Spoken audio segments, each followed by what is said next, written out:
No Evangelho de Lucas, no capítulo 2, verso de número 7, está escrito: e não havia lugar para eles na estalagem. Esse versículo faz parte do relato do nascimento de Jesus, registrado no Evangelho de Lucas. Maria e José estavam em Belém por causa do recenseamento ordenado pelo governo de Roma. A cidade estava cheia e, consequentemente, as pousadas, hotéis e estalagens daquela época. Com isso, José e Maria, que já estava prestes a dar à luz, tiveram que se abrigar em um estábulo que encontraram ali. Esse relato de Lucas é conhecido praticamente em todos os lugares do mundo. Inclusive, em alguns lugares do mundo é costume fazerem presépios retratando o nascimento do menino Jesus, com José, Maria e aqueles animais em volta. Com certeza, a história do nascimento de Jesus é uma das histórias mais lindas e profundas da Bíblia. Seja quando lemos em Lucas capítulo 2 ou vemos ela ser representada em peças e teatros no período natalino, é sempre uma emoção. Todo período natalino costuma trazer uma reflexão, e pelas Escrituras eu quero mostrar hoje a você mais uma vez a importância desses dias. No Evangelho de Lucas, no capítulo 1, a partir do verso 26, está ali um texto que nos mostra ali, que nos revela a identidade do menino que nasceu naquela noite em Belém. A partir do verso 26 diz: no 6º mês, Deus enviou um anjo chamado Gabriel a Nazaré, cidade da Galiléia, a uma virgem prometida em casamento a certo homem chamado José, descendente de Davi. O nome da virgem era Maria. O anjo, aproximando-se dela, disse: saudações, agraciada, o Senhor está com você. Maria ficou assustada com essas palavras, pensando no que poderia significar esta saudação. O anjo, porém, lhe disse: não tenha medo, Maria, pois você foi agraciada por Deus. Você ficará grávida e dará à luz um filho, e lhe porá o nome de Jesus. Ele será grande e será chamado Filho do Altíssimo. O Senhor Deus lhe dará o trono de Davi, seu pai. Verso 33, e ele reinará para sempre sobre o povo de Jacó, e o seu reino jamais terá fim. O primeiro capítulo de Lucas nos revela já a identidade do menino.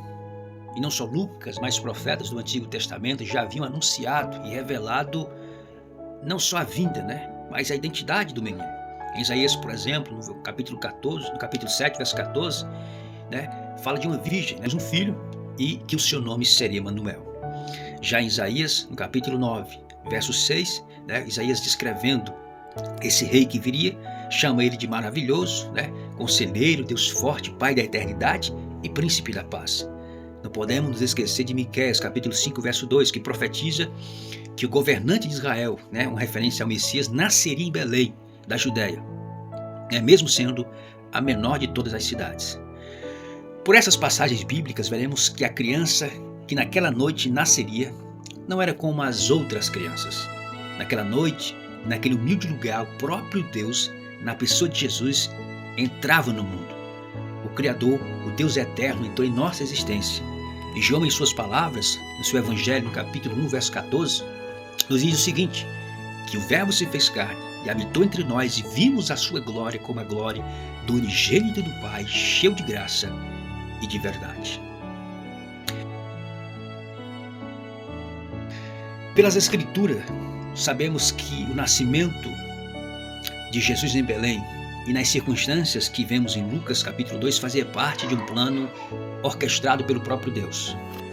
O recenseamento, a viagem para Belém, a gestação de Maria, a falta de lugares nas estalagens, a manjedoura, tudo estava alinhado com o que ele havia prometido. Agora, contrariando todas as expectativas, a chegada do Messias, ao invés de causar admiração, trouxe espanto e escândalo. E aqui eu extraí um trecho do livro Boas Novas, de John MacArthur, que nos mostra bem qual era a expectativa dos judeus em relação à chegada do Messias. Escute. Eles tinham certeza que o Messias seria um homem, não um anjo e também não Deus, simplesmente um homem, e não apenas um homem qualquer, o filho de Davi. Com base nas promessas da aliança de Deus com Davi, eles aguardavam o herdeiro de Davi que estabeleceria o reino eterno. Eles esperavam que quando o Messias viesse, seria um homem com tremenda autoridade e influência que assumiria o poder, destronaria os romanos e todos os inimigos de Israel e cumpriria imediatamente todas as promessas do reino feito a Abraão, Davi e aos profetas. E ao fazer essas coisas, ele traria salvação a Israel. Escute, embora eles buscassem um líder contra Roma, a necessidade espiritual latente, não só deles, os judeus, mas de todo mundo, era de alguém que providenciasse uma saída para a triste situação, para o triste estado de pecado que se encontra o mundo. Era de uma pessoa que providenciasse perdão, reconciliação com Deus. O sistema de sacrifícios que eles continuamente praticavam no templo havia se tornado obsoleto, insuficiente, mero ritualismo. Ainda mais era um meio provisório estabelecido por Deus para tratar do pecado deles. Jesus foi a solução definitiva para tudo isso. Ele é o Cordeiro de Deus que tira o pecado do mundo. Filipenses, no capítulo 2, a partir do verso número 5, está escrito: seja o modo de pensar de vocês o mesmo modo de pensar de Cristo, que apesar de ser Deus, não considerou a sua igualdade com Deus. Era algo que deveria ser usado como vantagem. O verso 7 diz: antes esvaziou-se a si mesmo, assumindo a forma de servo e tornando-se semelhante aos homens. Com seu nascimento, Cristo estava se abdicando, abrindo mão de suas prerrogativas divinas. Como bem diz o texto de Filipenses, era algo de que ele poderia se agarrar, mas ele abriu mão de tudo isso. O versículo 7 diz que ele assumiu a forma de servo.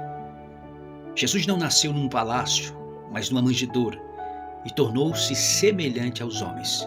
Jesus sentiu a nossa fragilidade, a nossa dor, o nosso cansaço. Jesus, quando nasceu, apesar de ser Deus, aprendeu a depender de alguém. Em 2 Coríntios, no capítulo 8, verso 9 diz: vocês conhecem a graça de nosso Senhor Jesus Cristo? Embora fosse rico por amor a vocês, ele se fez pobre, para que por meio da pobreza de vocês se tornassem ricos. Jesus é o maior exemplo de humildade que esse mundo já viu. Ou seja, ele, sendo rico, criador e sustentador de todas as coisas, abriu mão de tudo isso, e assumiu a nossa condição, para sentir de perto, para que pudesse nos auxiliar, e ver. Pisou nessa terra empoeirada, cheio de pecados, de traições, de decepções. Então veio como homem, e viu realmente de perto a nossa condição, ou seja, rico, mas se fez pobre. Quando você viu isso no mundo, uma pessoa que é rica, decidir se tornar pobre, para que a sua pobreza, pudesse nos enriquecer. Só Jesus. É claro que cada detalhe da vida de Jesus, como seu nascimento, vida, morte e ressurreição, já estavam orquestrados, arquitetados dentro dos planos soberanos de Deus. Mas atenção, isso não isenta de responsabilidade toda aquela geração que, diante de tão importante acontecimento, se manteve indiferente e insensível.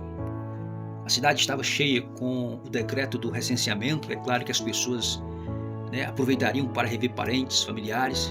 Com isso, as casas e hotéis daquela época estavam ocupadas, cheias.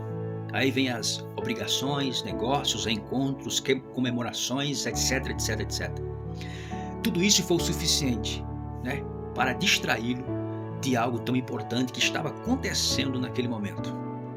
Ele estava vindo para eles, mas como disse João, capítulo 1, verso 11, eles não o receberam. Por séculos esperaram esse acontecimento, mas quando finalmente aconteceu, não foram sensíveis o suficiente para perceberem.